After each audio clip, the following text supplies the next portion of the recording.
Hello everyone, welcome back to part 5 of my Witcher 3 Blood and Wine Death March walkthrough. We are in the quest a la Cage of Foe. We've just met and fought Dettlaff. Regis came to save us, and now it's time to go and visit his home. Where else would a vampire set home? Well, temporarily home, more or less, but a cemetery. I need to go there right now, and let me tell you that in a moment there's going to be a side quest automatically popping up. This will be the mutation side quest, unlocking the mutation system. You can see that I've not unlocked it yet on this save, but since I've created a specific dedicated video guide walkthrough, well, video slash guide slash walkthrough, and the written guide as well, I'm not going to bother with that quest here. I will just do it quickly, or probably reload another save to continue the walkthrough from after this quest. The important point is, I want you to know why I'm about to spacebar through the upcoming conversation. It is a very important one, but I don't want to repeat the same videos twice. Well, I'm gonna choose the option 1 here just for fun. See what it says here? Postage paid. Won't weasel any coin out of me. Now scram. I knew I should have wiped dirt on that stamp. Bumbotch! Weasel. My dear Geralt. I hope all is well. What? And this is Triss's I don't voice. know. If you're wondering why is Triss sending me this message, it's because in the original game Wild Hunt last year, I chose her as the love of my life, and I means Geralt. Why I did this, I will explain maybe another time, maybe in the comment section if you're curious to learn.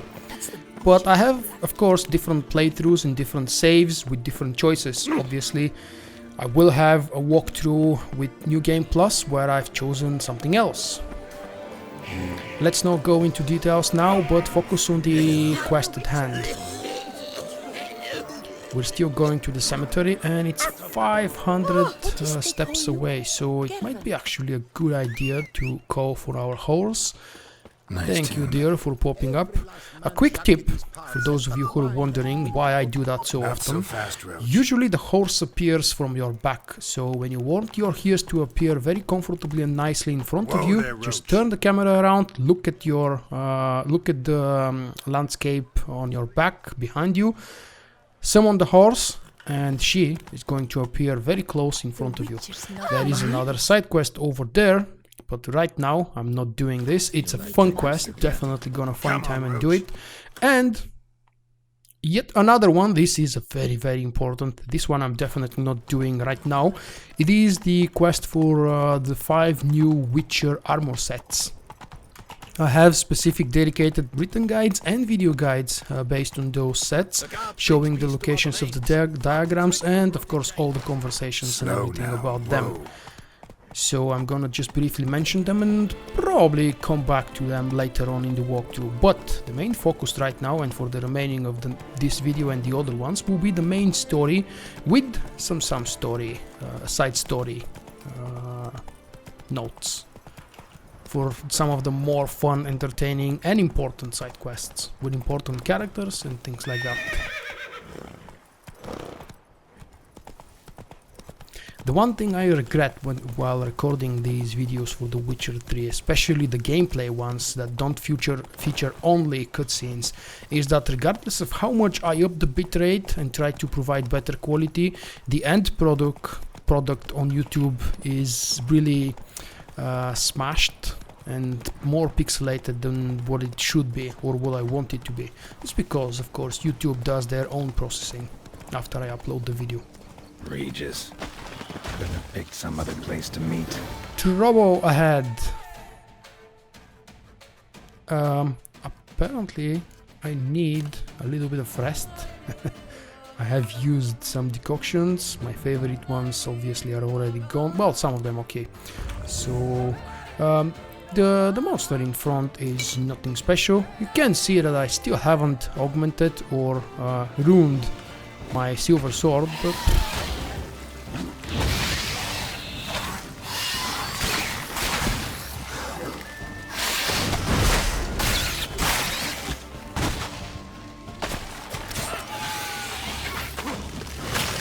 it's important to run away from these. especially when you see that they are about to start exploding. Like this. That is the most damaging attack from them.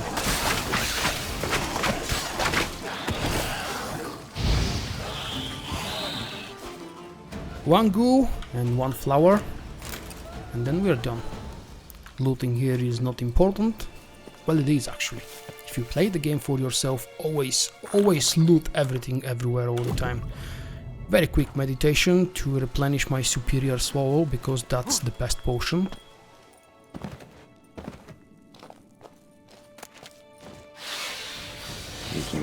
And here comes more trouble. No, I do have the proper oil, I believe. Oh, wait. Just not really sure if I left this on the proper difficulty. Gameplay, phew, thank you, it's that much. But I forgot to select enemy upscale. Why? I think I did in one of the previous videos, damn it. So the difficulty of the game is preserved per save. That's because before I start the walkthrough, I finished the game obviously, and I researched all possible endings that I could see and witness. So because of that, I did the first one in Dettmarch, but the second and the third, because so far I've discovered 3 different endings. So the second and the third one I did in just the story, so that's the easiest mode obviously. I just wanted to see the outcome of the story. Stop hurting me!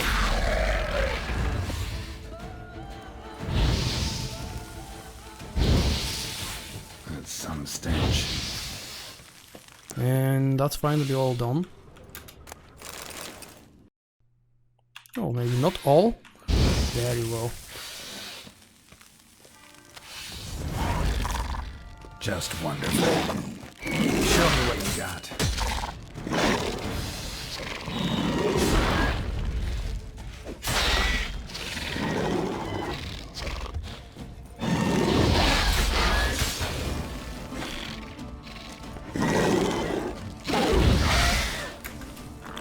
Kikimor are one of the most annoying and frustrating monsters in the real Witcher world. I mean, but we've seen scarier and deadlier here in the Witcher 3 game.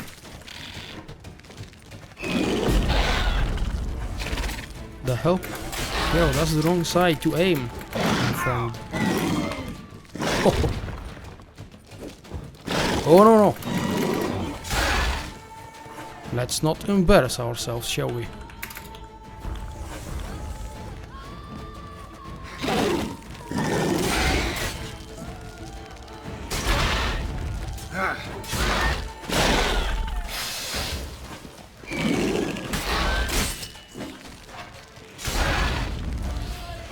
Okay, that was a close one.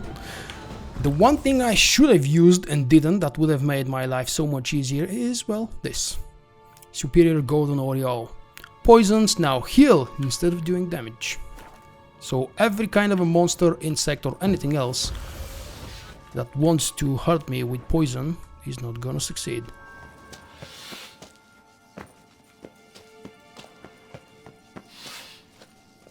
If only I could remember where exactly was the pathway. That's the one. There we go.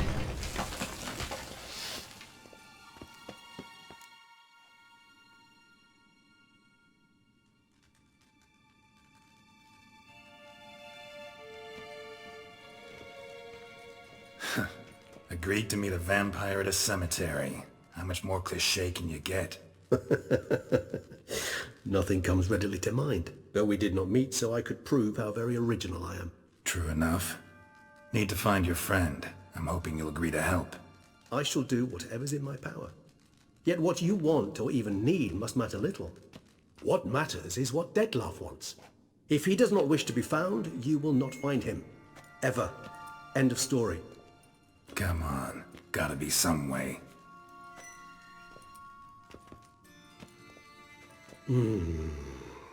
Vampires can evade detection by the senses, and no divination magic works on us. Even the most precise megascope would be useless. And this? Could this help? Wherever did you get that? Off one of the beast's victims, found by a bend in the river. Body was chopped in pieces. 3 of those pieces were hands. Hand with the ring seemed the odd one out. Abruxa had taken an interest in it.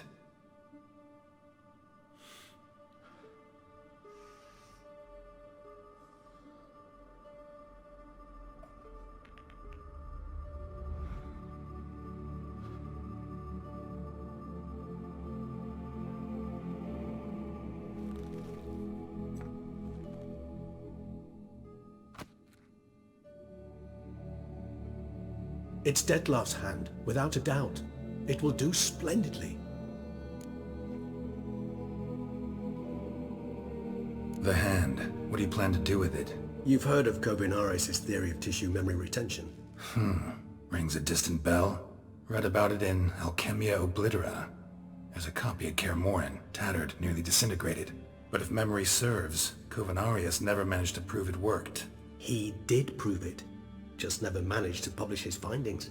He and I corresponded, you see, after we became friends. Thus, I know he completed his research and performed the first tests. It's complicated, so without delving into details, it is possible to use any piece of tissue to reconstruct what a whole body experienced. How's it work? We need any special equipment? We must brew a decoction which Kovinaris gave a rather poetic name, resonance. Once imbibed, it sends one into a trance similar to that induced by narcotics. This triggers visions of events linked to strong emotions experienced by the tissue's owner. Picture it as dreaming a fragment of someone's life. Any chance we might see what Dettlaff was doing just before he lost his hand? Indeed. Though I also hope resonance will reveal the location of Dettlaff's hideout. Ring's pretty intriguing. Made of no metal I've ever seen. And the ornamentation. It comes from our home, where we lived before the conjunction of spheres. It's actually mine. I received it from a dear old friend. You might call him a humanist. He saw us vampires as guests here, guests who owe their hosts, meaning you humans and the elder races, respect. Respect? Meaning not to treat us like cattle to be slaughtered for food? Precisely. And the reason why I in turn gave it to Dettlaff. To remind him of the ideals my old friend championed. Can't you just summon Dettlaff? You're both higher vampires, there's gotta be a way. If I'm to be entirely candid, there is indeed one. But believe me, we will be better off never availing ourselves of it. It is a last resort. Absolutely. Last resort? The hell? Why? There is a being who can summon Dettlaff. Possesses the authority, even the power, to force him to appear in a given place. But the very act of contacting this being, well, it's akin to walking a slack line extended over a chasm filled with molten lava. An exercise as perilous to me as it would be to you. A risk I'm unwilling to take. I beg you, let's do it my way. It will be both quicker and easier. A quick note I would like to insert here, no original nor from the books. The high-end vampires are the kind of vampires that are much more evolved, obviously, than all the other kind of beasts. But the more important thing is, and we witnessed it in the cutscene a moment ago, they do not need to drink blood, regardless of what legends may tell. In the Witcher world, the higher vampires do that just for fun, kind of like what humans do with alcohol. Kovinaris spent half his life proving his theory. Wild guess. Making a dose of resonance won't be easy. You guessed correctly. In addition to Dettlaff's tissue, we shall need a powerful occipital lobe stimulant. Effectively a poison, to make one susceptible to visions. Well, got a few ingredients to choose from. Unfortunately, all are pretty rare. There's Mamoon glands, but closest ones I know of are in Vizima. A spotted white saliva would also serve, but they were cold to extinction over a century ago. Could go with a kobold's eyes, but the creatures are sentient. Rather not gouge one's eyes out. Given that we lack the time to sleuth this out ourselves, permit me to summon some help.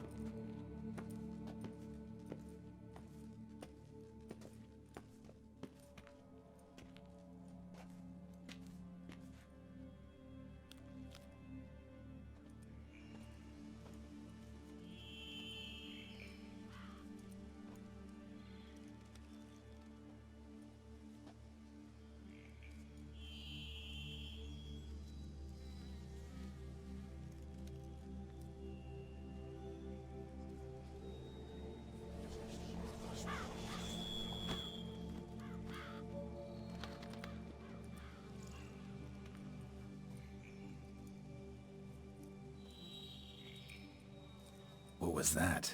A raven? Rather a common sight at this latitude. Very intelligent fowl. I asked him to look for the creatures you mentioned, him and his brethren. Perhaps they'll find one in the area, and I would hazard that a flock of ravens will spy any said creature faster than a solitary witcher would, with all due respect to your skills, my friend. It will take them some time, nonetheless, so perhaps you'd care for a snifter of mandrake. The next part is fun and we'll definitely drink. Rarely say no to a snifter. Sadly, this is but a weak infusion rather than a proper distillate. Even better. I remember your mandrake hooch.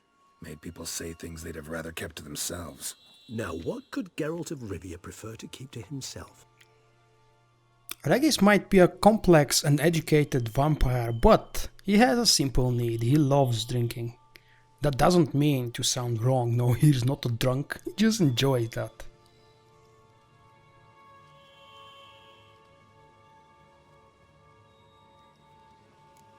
So, think you've set a nice little trap for me? Sorry. Want to get me to confess? Gonna have to try harder. I love a challenge. In that case, my ears are cocked. What must I do? How about you get the ball rolling? Reveal one of your secrets. Vampires, intriguing creatures, must lead fascinating lives. Anything in particular interest you?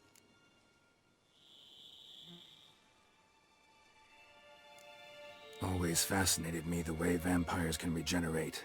A hand growing back is one thing, but Dettlaff recreating you out of a wet smear? Something else entirely. A difficult and laborious process, but one that's possible, as my presence proves. But I've heard you too had quite the adventure. They say you lost your memory. For a bit, but Triss helped me get it back. Actually pretty damn lucky I only had amnesia. Yes, you humans are rather buggered in those terms. To strip you of life is, well, it's just plain easy. I've always pitied you in that regard. We vampires are much harder nuts to crack. If a member of another race kills one of us, we can be reborn with a living higher vampire's help. However, if one of our own strikes the deadly blow, death is permanent. There can be no rebirth. One of the chief reasons why vampires long ago swore never to fight one another. By the way, if you didn't know that the amnesia and the moment where Geralt loses his memory, this is actually a reference to the first game. It's exactly how it starts. And this CD Projekt Red designed this because they wanted to explain the Witcher mechanics and the Witcher world from scratch for the first game. Very good decision. Got a new life, new body. That give you a new start, blank slate? Starting all anew is a very broad concept. What exactly do you mean? Your blood addiction, say. Wondering if your body's the same, if it still remembers. Maybe if you drank now, you wouldn't get hooked. All addictions are a form of slavery. Re-addiction's not a risk I'm willing to take, just to test a hypothesis about corporeal regeneration and whether propensities carry over. Fair enough. Curiosity, that's all. Sorry. Not to worry, Geralt. Curiosity is a natural reaction under the circumstances, apart from which I've always valued that trait in you. Gotta ask you the big question, one everyone wonders about. What happens after death? You wish me to tell you if the human belief in the gods is well-founded? Well, that I do not know. We vampires differ exceedingly from you humans. Our matter, that of which we are composed, can exist without form. We require neither a heart, nor a brain, nor air to breathe. But were you dead? As humans understand death, yes. Feel anything? Understand anything? It's rather hard to explain. I felt something very unsettling. Something I cannot even name, for I did no reasoning. Only after rebirth did I begin to understand that what I had felt was cold and unimaginable fear. If not for Dettlaff, I might have drowned in an eternity of icy terror. Can't have been alive then. Sheesh, experience like that must be vicious. Indeed, it's hard to compare to anything I know. Yet you are aware we don't see death as you do. The way you cling to life, we find it entirely peculiar. You are mortals, ergo it's a foregone conclusion. You will die. It's but a question of time. Thus, I often find myself wondering why you try so very hard. To die at 20 years, 40, even 100, what's the difference? They're all but the blink of an eye. Depends on your point of view. Man who's got 1,000,000 crowns to spend can't possibly understand one who's only got 20. Very true. One's outlook can indeed change much. Geralt and Regis keep talking about his death because, well, let me first tell you that I believe it was in book 4 where Geralt meets Regis, but at first he doesn't know he's a vampire, let alone a higher vampire. He does have suspicions though, and I will not spoil the story anymore. I just wanted to tell you that later on they fight a very powerful man called VULKK. He's gonna be mentioned a few more times during this story later on in the future episodes. But for now I just want to tell you that VULKK kills Regis very brutally. And that's how his story ends in the books. He's dead. Curious what you did after you were reborn. As I'm sure you can surmise, but first I was thoroughly absorbed with recovering. As it is, I've still not recovered completely. Yet I was so weak the first year that I could not stand or move on my own. Dettlaff bore my weakness bravely, showed great patience.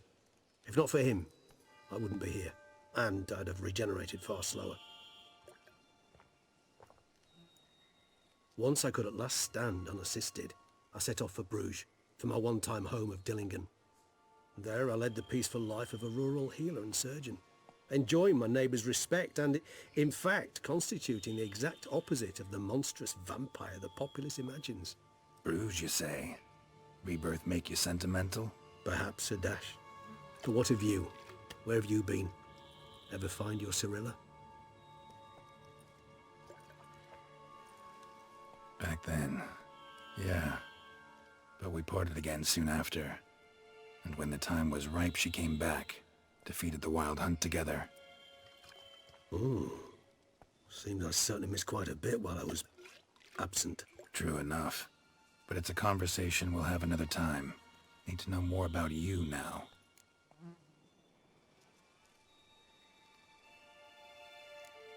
All right, give you one question. What do you want to know? One question to ask one as fascinating as you, Geralt. Cruel parsimony, I'd say, but I shall do my best to make it count. If you were to die and be reborn as I was, in your new life, would you choose to be a witcher?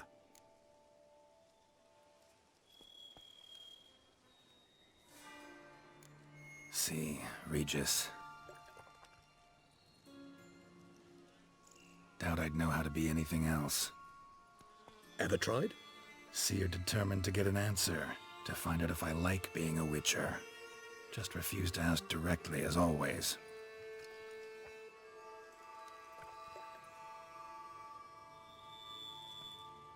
I like being on the path. I like picking up a lead, a trail. I like the tension right before a fight. And nothing gets my adrenaline flowing like battling a beast. Even gotten used to people treating me like a freak, an outcast. Yeah, not something I think about much, but I like being a witcher. Thank you for being honest. Honesty is an attribute of the truly brave, and thus a privilege of the very few.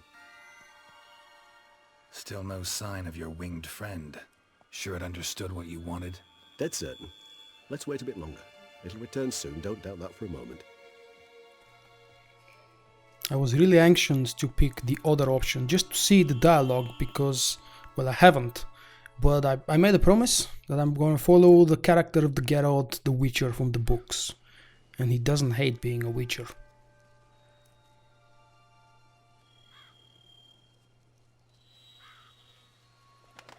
The Raven is back.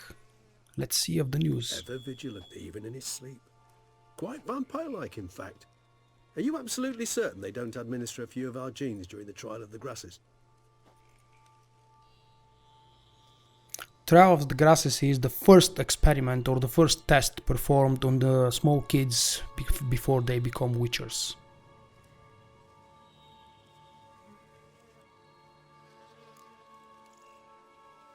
Appreciate the compliment.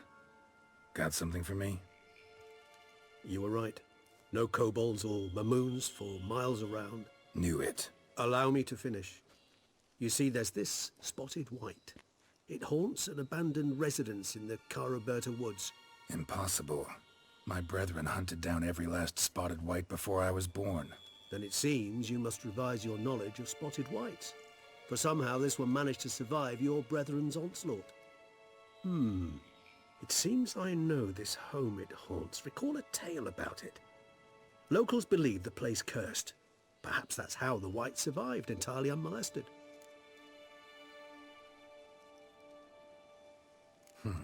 Know anything else about this curse? I don't recall much in particular. Really don't attach much importance to such things.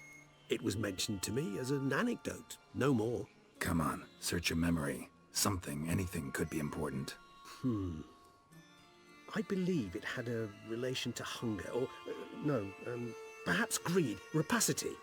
Someone was punished for something... Textbook definition of a curse, pretty much. Sorry, Geralt, I try not to clutter my mind with the details of every far-fetched tale I happen to hear. What are your thoughts? A specimen of a species thought long extinct, and a curse in one place. That a coincidence, or are they related? Ah, professional curiosity. Personally, I've nothing against you delving into this dilemma, but please remember we need the white's saliva. Nothing beyond that. Whites rarely appear in the woods, even less likely to find them in abandoned human homes. They inhabit remote wildernesses, old abandoned cemeteries. What's your point? This might not be a spotted white after all. Your little helper might have made a mistake. I sincerely doubt it. Ravens are devilishly intelligent creatures, and they've highly developed observational skills. What exactly did they observe? The area around the estate. It's covered in spoons. Spoons? Spare me the skeptical smile. I'm but the bearer of this news. Or perhaps this spotted white is a hoarder. Or the spoons are somehow related to the curse. Let's do this. Start making your decoction while I go get some saliva from that white. Uses it in its brews. Do you imagine the white will simply sell you some? Worst case scenario, I'll bring you its salivary glands. They ought to do as well. For a moment there I imagined you asking the white to spit into a vial. Quite amusing as a thought, but the salivary glands will do fine indeed. So, see you later. Yes, till later. I shall start by perusing some tomes. Tomes? Thought you were gonna make this decoction. We require one last ingredient. Alas, obtaining it could prove a trifle toilsome. Thus I hope to identify a suitable alternative. All right. Good luck. And to you, my friend. We have spent the bigger part of this part in one single conversation in the middle of a cemetery between a witcher and a vampire. If you're anything like me, and of course if you're a true fan of the Witcher universe, you would have loved that part. So please throw me a like, because in the next part we're gonna visit a white with spoons. This is one of my favorite moments in the story, even though it doesn't bear a huge significance, but it has a side quest, two actually side quests attached to it. I'm really dying of eagerness to show you the next part, so thank you very much for joining me for this one. If you're watching these as I upload them, then the next one should probably be tomorrow. See you then, bye bye.